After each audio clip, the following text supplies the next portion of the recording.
مرحبا ويا هلا فيكن من جديد معي أنا فافو. فيديو اليوم رح نعمل سوا هلال رمضان بعدة طرق سهلة وأنيقة وبتناسب ستايل بيتك وألوانه، والأهم من هيك إنه فيكي تتشاركي بصنعها مع أولادك ليعيشوا أجواء رمضان الدافية. ورح نعمل كمان وردات الباستري، تحلاية خفيفة وسهلة وكتير يمي، مناسبة لأيام رمضان إذا كنتي مشغولة أو تعبانة أو ما عندك وقت كبير لتحضري تحلاية صعبة، فهالوصفة إلك. بس قبل ما نبدأ لا تنسوا تدعموني بلايك للفيديو واشتراك وشير للقناة. رح نبلش بأول طريقة لصنع هلال من الجليتر أو اللامع أو البريق مثل ما بتحبوا تسموه. بس بداية لنعمل هلال استخدمي ورق سميك أو كرتون، ارسمي عليه دائرة. أنا استخدمت صحن عادي، وهون فيكي تختاري قياس الصحن على حسب قياس الهلال يلي بدك إياه. بعد ما تعملي دائرة حركي الصحن ليصير عندك شكل هلال، ورجعي ارسمي خط على حافة الصحن يلي جوا الدائرة، وهيك صار جاهز للقص. حطي الهلال داخل وعاء مسطح أو صينية، دهنيه بطبقة خفيفة من الغراء أو الجلو، وبعدها رشي عليه الجليتر أو اللامع لحتى يتغطى بشكل كامل. نفضي عنه الزوايد واتركيه لينشف. أنا كمان عملت الوجه الثاني باللون الذهبي لأنه علقت الهلال بمكان مفتوح والوجهين رح يكونوا ظاهرين، واستخدمت نجوم ذهبي وفضي علقتهم معه. كتير طلع الشكل الأخير أنيق وحلو ومميز. الطريقة الثانية هلال مصنوع من الصوف. قصيت هلال كرتون سميك هالمرة لأنه هالشكل ما بيزبط على ورق خفيف. استعملت صوف أبيض، ثبتت طرفه بخرزة على حافة الهلال، فيكي تثبتيه بأي طريقة تانية، وبقيت عم لف الصوف حوالين الهلال لحتى تغطى كله بشكل كامل مثل مو واضح. بعد ما وصلت للنهاية رجعت لورا تقريبا مسافة 7 سنتي وأنا عم كمل لف الصوف. بعدين دخلت خيط الصوف بين الخيوط التانية وربطته لحتى صار عندي تعليقة للهلال. فيكي تضيفي عليه أي إكسسوار مثل ورود، نجوم، بيبيون، أو فيكي تتركيه سادة، وكمان فيكي تستخدمي صوف بألوان تانية. أنا ضفت له ورود وعلقته بغرفة البنات، وعملته بلون تاني صبياني مع حبل إضاءة وفانوس صغير، وكان زينة حلوة كتير لغرفة ابني. وكمان عملت واحد أبيض سادة بدون إضافات وعلقته تحت إضاءة مع نجوم بيضة وفضي وذهبي، كتير شكله حلو وزينة مثالية لرمضان. الشكل الثالث رح نعمل هلال من الأحجار الملونة.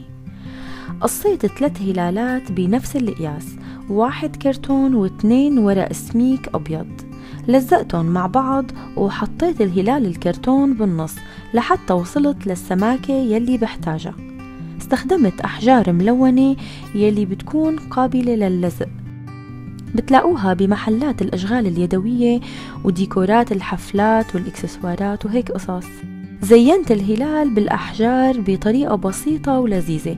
طبعا فيكي تختاري ألوان أحجار بتناسب بيتك وتعملي فيها الشكل يلي بتحبيه. وجبت كمان شموع كبيرة لون أبيض سادة وزينتها بالأحجار بنفس الطريقة. ولكسر روتين الأحجار زينت شمعة بخيط برلاب أو خيش، ربطته هيك بطريقة بسيطة ولزقت عليه نجمة بلون ذهبي. استخدمت هالعناصر كلها مع بعض وعملت زاوية رمضانية. استخدمت حبل لولو ذهبي ليبقى الهلال واقف مثل مو شايفين، وحطيت وراه نجمة ذهبي كبيرة. كتير طلع حلو وأنيق وبس. وهلأ صار وقت الوصفة، وردات أو أكواب الباستري. رح يلزمك 1 شيت من عجينة البيف باستري، فردتها بالشوبك لحتى صارت بنصف السماكة تقريبا. استخدمت قطاعات ورود قياس وسط وبيتناسب مع قياس صينية الكب كيك لأنه بدنا نخبزهم فيها. إذا مو متوفر عندك قطاعات فيكي تقطعي العجينة مربعات مثل هيك. ادهني صينية الكب كيك بشوية زيت نباتي، أنا بستخدم ورق المطبخ لحتى أوزع الزيت على كل الكب بشكل متساوي. بعدها حطي الوردات جوا الكب بالمنتصف، والمربعات كمان بنفس الطريقة. بالشوكة اعملي ثقوب على العجينة مثل مو واضح حتى تستوي وقت الخبز، واخبزيها 25 دقيقة حرارة 350 فهرنهايت، أو حتى تشوفيها صارت ذهبي ومقرمشة بهالشكل.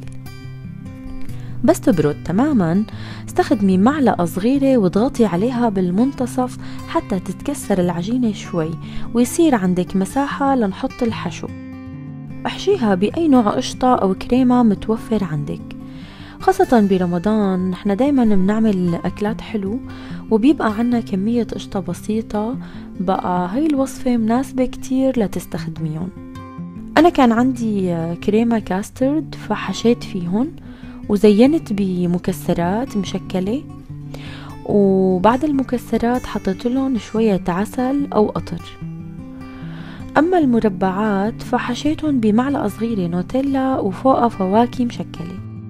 جربيهم كتير رح تحبيهم لسهولة تحضيرهم وطعمتهم الطيبة. بتمنى تكونوا حبيتوا واستمتعتوا بفيديو اليوم، ولا تنسوا تعملوا لايك للفيديو وتشتركوا بالقناة، وكمان تنشروا الفيديوهات بين أصحابكم حتى يستفيدوا من الأفكار والوصفات الموجودة. رمضان مبارك عليكم جميعا. بشوفكن الأسبوع الجاي بفيديو جديد إن شاء الله. باي باي.